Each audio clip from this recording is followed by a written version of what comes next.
Okay, it's not understanding of data, it is database concepts.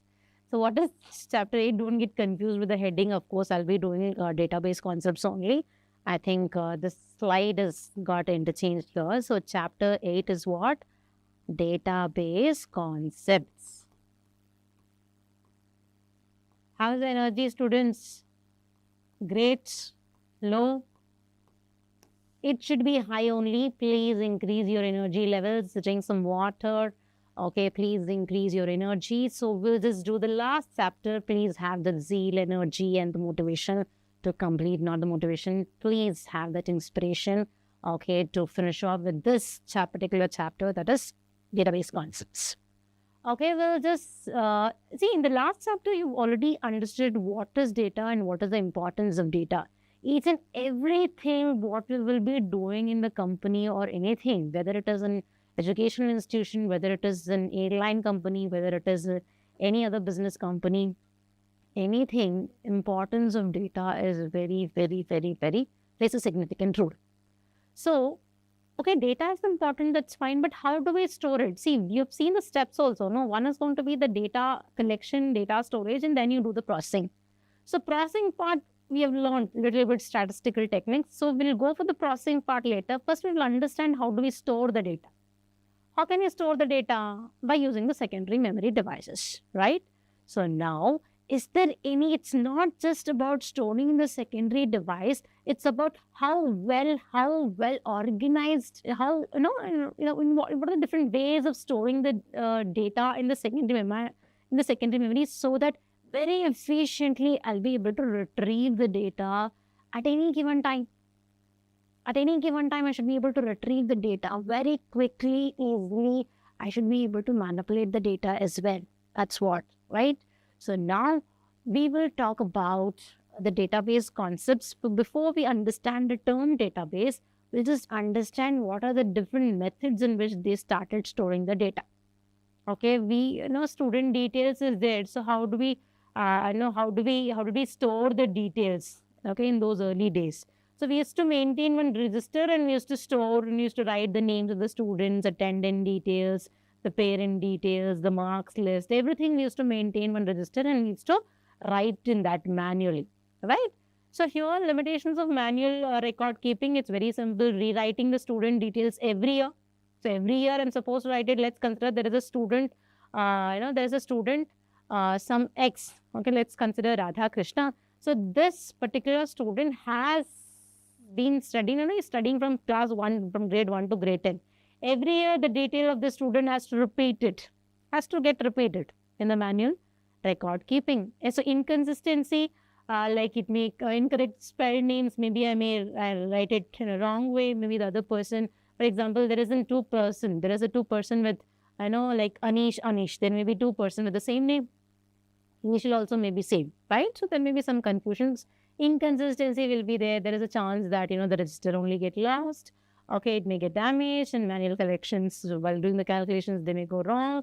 And of course, searching, modifying, or it can be in terms of deleting, everything becomes very difficult in case of a manual record system. So and after that, what happened is the file system. They came with the concept called file system.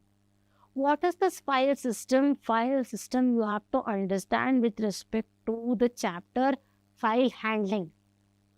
With respect to file handling. File handling, second chapter, please understand that. That means it is not that you're going to right click or you're going to click one, it's going to open one file, right type everything and then you're going to close it, not like that. What is the background with which you're going to open a file? Literally the background information. Okay, so the coding part, that is what you have to understand here.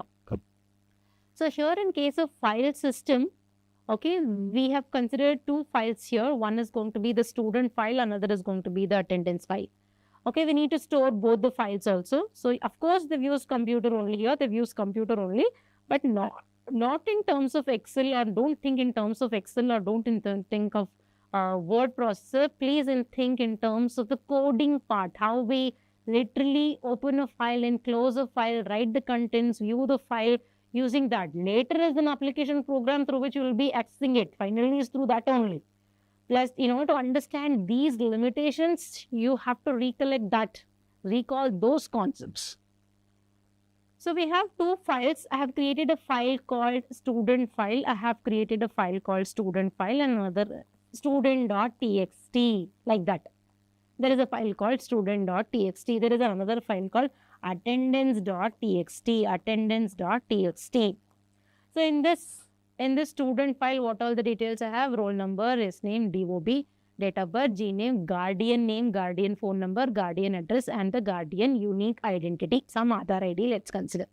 Attendance date, roll number, yes name, attendance status, these are the details. So now what are you supposed to do? I have maintained two separate files. Let's consider I've used a list. I've used a list to store all these details. Okay, and I've used a list to store all these details. What is the problem with this now? We have a lot of problem with this also. What are the limitations? Difficulty in access. I've stored all. So I've opened what is a file as a named area in the secondary memory. This is going to be the secondary memory. There is a file called student.txt. And there is another file called what? Attendance.txt. Attendance.txt. Okay. It is difficult to access, they are telling. What do you mean by difficult to access? Whenever I'm supposed to access this file, I need to write an application program for it to access. I have written a file called using this student.txt. I will be writing it. In order for me to access this file, I need an application program. Okay, I need to have an application program. Let's consider that there is a particular query from the particular teacher. Okay, from the teacher, let's say from me only. I want student number, student name, roll number, and SDVB. One query is this. Another query, let's consider your physics teacher. They want to know the GUID and G address and the G phone number. They wanted to inform some information. They want to pass on some information to your parents. So they want this information along with the student roll number. The query is different. Each time the query is different. Each time we need to write an application for that particular query.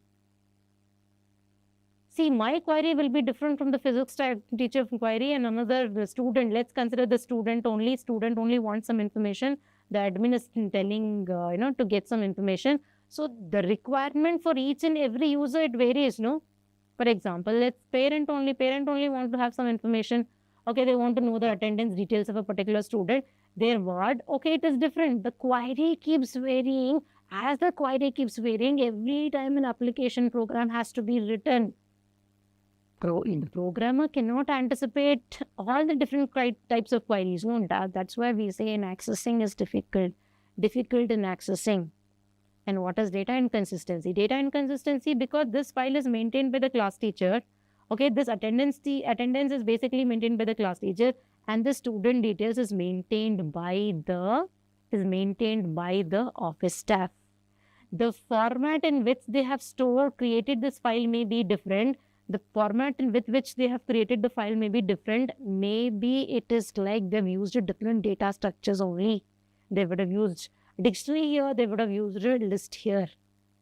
Okay, they may be that the same name only. Okay, there's the same name only. Let's consider that I've written some name Anish here and they would have written Anish space B, something like this. Spellings may be different. Okay, they would have made some changes, then definitely it leads to inconsistency, updations, modification, any kind of searching also. It may come up. It is not that it will come, it may crop. That is what the meaning here. Data inconsistency because both the files are handled by two different users. Similarly, we have data redundancy. You can just see here, similarly in data, roll number is same, S name is repeated. So here the data is repeated again and again. Roll number is enough, S name is again repeated. Redundancy means duplication of data. So when there is a duplication of data, definitely there is a wastage of memory. Wastage of memory will also lead, like it takes more time for you to process also, no? When you have more information, it takes more time for you to process. Okay, it takes more time. Memory is also wasted.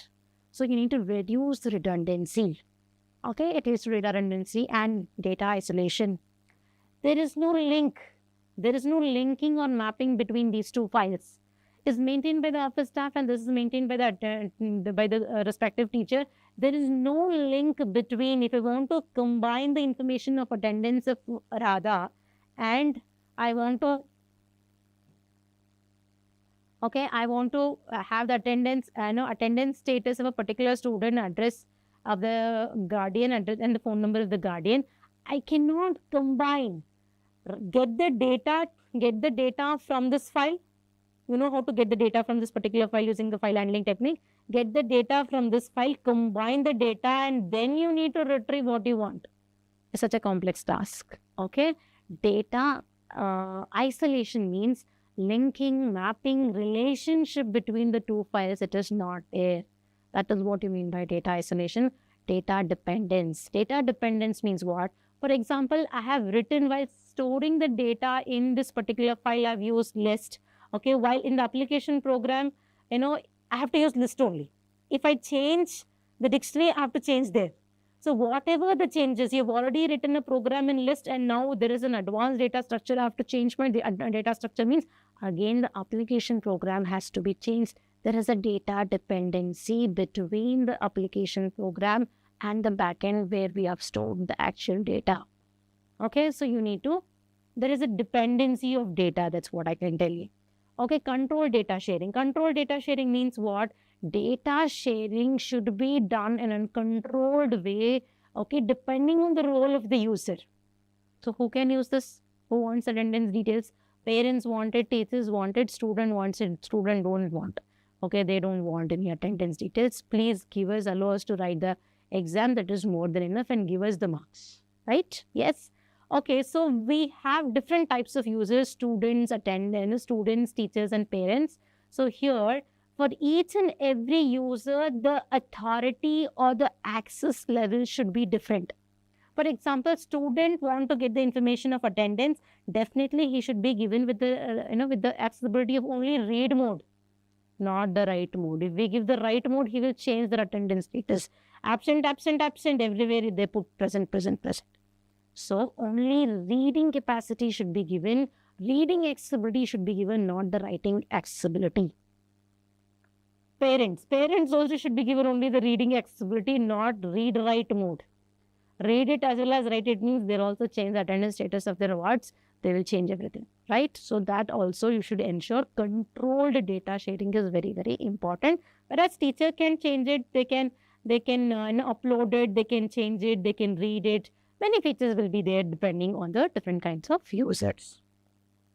Okay, so we'll just go for the real life applications of the database here. So now, so many limitations you've seen in the file system. Now comes the database. So many limitations are there. If you talk about database, all these limitations they have overcome. What is database? Database is a logical collection of huge amount of data wherein it is easy to store, easy to retrieve, easy to manipulate, and easy to access the data is called as database. What is database? It's logically collection of related data wherein it is easy to store the data, easy to retrieve the data, easy to manipulate the data. Okay, you need to have certain application software for you to access this data from the database. That is called DBMS.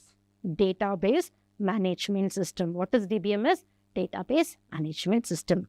So DBMS, what are the different applications? Banking, crop loan, crop loans, inventory management, product details, customer orders, okay, organizational management, online shopping, okay, any example real life applications of database can be given. Okay, then there are some key concepts in the DBMS. I think you have understood what is DBMS. Database Management System. What is database management system? It's an application software that enable you to create the database. Application software that enables you to create the database is called as database management system. MySQL as the database management system is an application software that enables you to create the database. That is DBMS. So what are the key concepts in DBMS? So we have database schema, the overall structure of the database, the entire structure of the database. So here, which includes table name, what exactly a table, okay, what are the columns, what are the data types, constraints, relationship, everything is clearly explained in this. The overall structure of the database is called as database schema. Constraint means what? Rules and regulations. Rules and regulations. What are the rules? Age cannot be negative. It cannot be negative. Marks cannot be greater than 100. Okay, so certain rules and regulations that is set for a particular column is called as a constraint. Is called as the constraint. So mobile number, it should be 10 digits only. It cannot be more than that. That is a rule. That's a rule. Okay, so roll number should be unique. It cannot be null. That's one rule. Called as primary key constraint. Okay, we'll go for the metadata or data dictionary.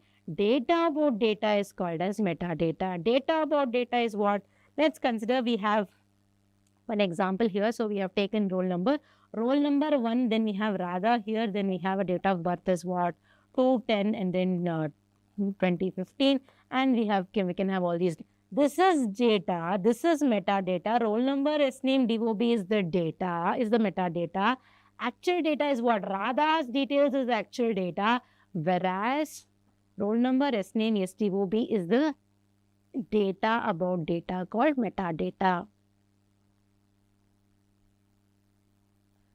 Okay, and then it's also called as, it is basically stored all these things in a data dictionary called the catalog also we will call it, and database instance.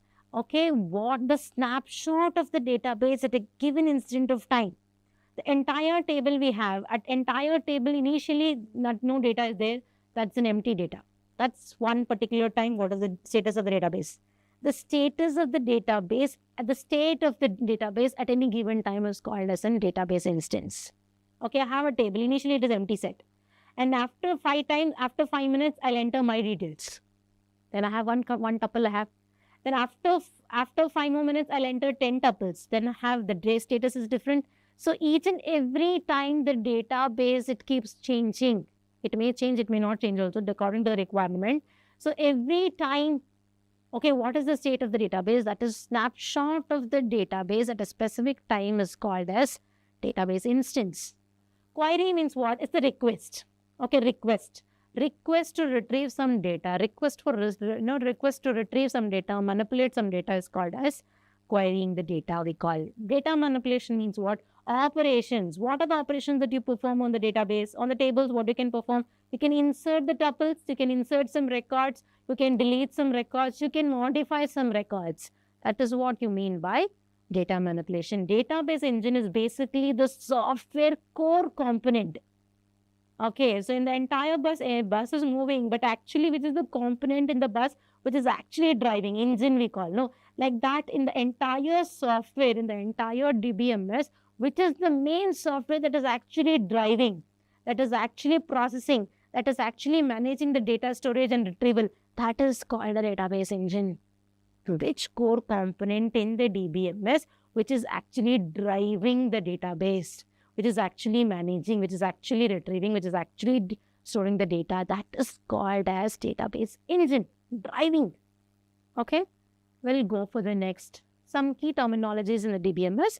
Okay, we'll just understand some definitions here. Attribute is basically a column. Each and every column is identified by a distinct header.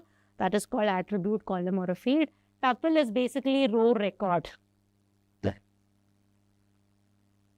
This is basically what? Roll number. Okay, so roll number, S-name, DOB is the column. Distinct name is there. No, these are the attribute, column, or the field. Radha, Krishna, details. That will be the tuple. Each tuple, each row is called as a tuple, row, or a record. Okay, so then we have a domain, a set of valid values for each column, set of values. For example, date of birth is going to be 2015, 2016, 2017, 2018, something. Okay, some date of birth will be the set of values for a particular column is called as the domain, and number of attributes in a table is called as the degree.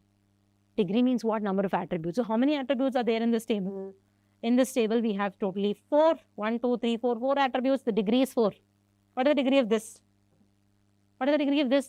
Comment it. No, I don't do comment. So 1, 2, 3, 4, 5, 6, 7. 7. The degree is 7.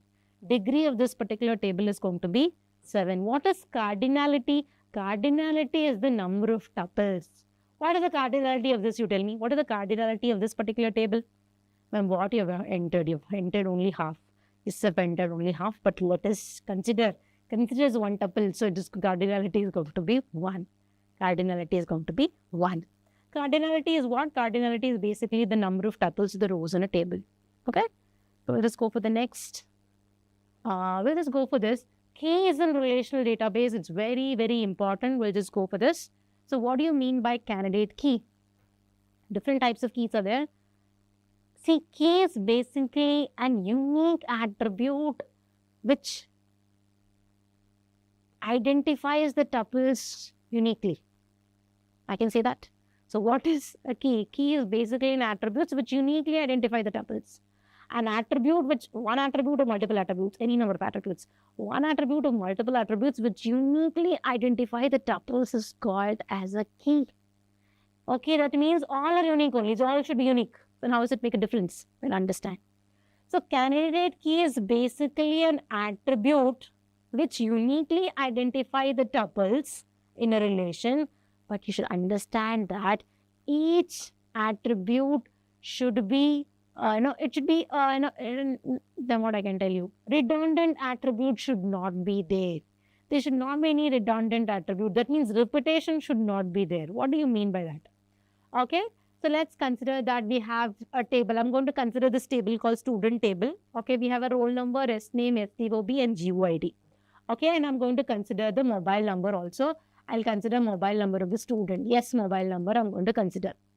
Okay, so in this particular table, student table, this attribute uniquely identifies the tuple, this. That means roll number will be unique for each and every student. No, this uniquely identify the tuple. This also will uniquely identify the tuple. I cannot combine this and this will uniquely identify the tuple. I cannot combine like that. Can I combine these two? No. The candidate key means the key which uniquely identify the tuples individually. You cannot have a redundant attribute as such. That means this is one candidate key. This is one candidate key. If I take a student email ID, that is also one of the candidate key now. That is also one of the candidate key. And out of all these candidate key, one key will be selected by the database designer to uniquely identify the tuples in the database. How many candidate keys are there in this table? The first table, roll number, and we have S mobile, right? Now, similarly, I can have student email also, I can have it. Student email also, we have 3 candidate key now, we include that. Now, out of these two, according now, okay, out of these two, one is being selected by the database designer to uniquely identify the tuples. Roll number is considered. So this will be considered as the primary key. Can this be selected? It can be selected, but it is not selected. No, if it is selected, then it will become a primary key. What is primary key? Is the candidate key which used by the, chosen by the database designer to uniquely identify the tuples. Then what about this? This is also candidate key, but is not currently selected. It can be selected. That's why it is called as alternate key or secondary key. That's why it is also called as alternate key or secondary key. Alternate key or secondary key, we call it. Alternate key or secondary key, we call it. Okay, remaining candidate keys will become alternate keys and secondary keys. What is composite key? So we'll just understand what is composite key. So you can just understand here in the second table also, we have a GUID, GNAME, and GPhone and GAddress. So this can uniquely identify the tuple. This can also uniquely identify the tuples, but one will be selected. This will be the primary key, PK. This is the primary key, PK. Now you tell me, I'm talking about the composite primary key. 2 or more attributes which uniquely identify the tuples. Not a single attribute cannot uniquely identify the tuples. At that time, combination of attributes can uniquely identify the tuples. Okay, so now how? So attendance date, today's date. Okay, let's consider 14/10/2025. Okay, so this is going to be today's date. Okay, roll number, his status I want to know. Yes, present. Okay, so let's consider 14/10/2025, 02, present. Okay, then I'm going to consider 14/10, okay, 15/10/2025. Okay, I'm going to consider 01. Okay, he is also present now. That means you cannot consider attendance date as uniquely identifies the tuple because 14, 14 it is getting repeated. For different students, the same date gets repeated. And here for same students, different date also we can have. 0101 for the same date for different dates. 0101 for different date, 14th and 15th. That means roll number also will be repeated and attendance details also will be repeated. So uniquely, this cannot separately identify the tuples uniquely. This also will not, to have a combination for it to uniquely identify the tuple. A combination which uniquely identify the tuple, that becomes a composite primary key. Composite primary key. Is the point clear? So this should understand now. So we'll just go for, okay, I'm just going to consider this. Okay, next is going to be the foreign key. What is foreign key? Foreign key is used to establish a relation between the two tables. I told you in the file system, there is no linking, there is no mapping.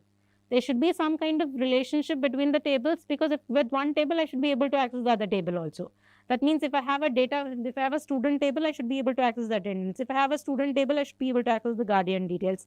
So like this, the one table and the other table should be linked so that I can combine and get the information. Who is doing the job? Foreign key is doing. You can just consider for this table is going to be the primary key and GUID is the foreign key. What is foreign key? Foreign key basically is an attribute in one table, refers to the primary key of the other table. GUID is basically a foreign key here, is an attribute that refers to the primary key of another table. This is the primary key for this table, which refers to the primary key of another table, which refers to the primary key of another table, establishing a relationship between the two. Using this, it establishes the relationship between the two tables. This is the primary key, this is the foreign key. This is going to be the primary key. Clear? Understood? You have to understand this. It establishes the relationship between the two tables. Okay, and okay, we'll go for the last slide of this particular chapter, that is called as relational data model properties. So what is data model? Data model is basically describe the entire structure, entire schema. Data model is basically that gives the overall structure of the database. Basically, what is the table? What are the attributes, the data types, and then what are the constraints? What are the relationship? Everything is given by this data model. If this data model, everything is written in terms of tables, be it a table, be it a metadata, be it constraint, be it anything, be it a relationship, everything is expressed in terms of tables, in terms of rows and columns. That is called relational data model. Data model represented in terms of table is called as relational data model. Understand here, relation means table. Relation means table. Clear? Relation means table here. So what are the rules that we can apply on the relation? What are the rules that we can apply on this relation? What are the rules? What are the properties or the rules of a relation in the relational data model? Relational data model is the entire structure of the database is given in terms of tables. And what are the rules that we can apply on those tables, on those relations? Relation means tables. Understand that. What are the rules? So there are different rules. So you can just consider any table, you will have one attribute, you will have one tuple, you will have one values. Attribute will be there. Hope it is clear to you. Okay, you will have an attribute. You will have a tuple, Radha tuple, Krishna tuple, then Anirudh tuple, Anish tuple, like you will have some tuples, records will be there, that is a tuple. Values, each value, Krishna is a value, tuple is the whole entire row. Anish is one value, Radha is one value. What are the rules on these? That is what is explained here. Okay, rules. So what is that? The attribute must have a unique name. Each and every attribute should be unique. The order of the attribute doesn't matter. I can write yes name here, roll number there, roll number at the end also I can write. Order doesn't matter. Simple for the attribute. What is the rule of tuple? Each and every tuple should be unique. Radha tuple should be unique from Krishna tuple. at least by one value. How you are ensuring it is different? How you are ensuring that the two tuples are different? At least by having the primary key. Primary key should be unique and it should be not null. At least roll number will be changed. No, let's consider that they are twins. Okay, Radha Krishna, they are twins. Let's consider. So here we have Vesni, name. Name, of course, it is differing. Let's consider Radha only. So then name is same. Yasni will be also same. Maybe, okay, GOID also same. All the twins, if I consider, then everything is same. At least the roll number will be different. That's how it is considering that, ensuring that the tuples should be unique and the order of the tuples doesn't matter. I can write Radha tuple first, then Krishna tuple. Any tuple order doesn't matter here at all. Okay.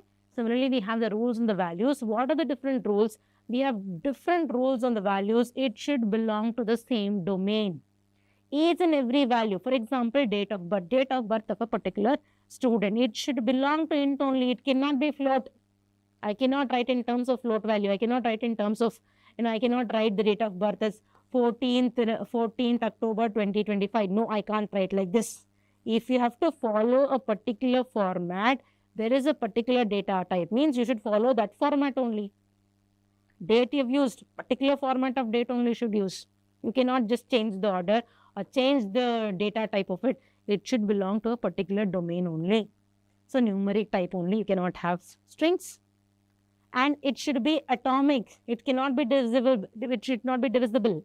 Let's consider that. What is the example they've taken? Phone number. Phone number should be single value. Rather than a phone number, will take a name. For example, there is a name called, what is the name I can take? Let's consider, what is the name I want to take? Okay, so Anish Shankar Gupta, something like this. What is this? Okay, some name I've taken. Anish Shankar Gupta, some name I've taken. That means this name can be divided. So such name should not be taken. That means you have to take it as the first name, middle name, and then the last name. It cannot be divisible. Take the values in such a way that it cannot be divided. So like that it should be. Okay, that is what the meaning of atomic means. No multi-valued. I cannot take two phone numbers. One number means one number only. I cannot take multiple values here. Phone number one, take a different attribute for storing and another alternate number, but not one attribute having multiple values. It cannot take, and null value can be used. For certain attributes, it can take null value. Null value means it can represent unknown value, not applicable, missing data. So many values, so many meanings it has null value. So it can take null value, they are telling. Okay, so that's all about this entire database concept. So we have completed the entire revision for the midterm examination students. So if you have any doubts, any kind of challenge if you're facing in computer science subjects, you can definitely post some comments. We'll definitely keep in touch with you and we'll definitely get back to you. Thank you so much for the cooperation and the support. Thank you.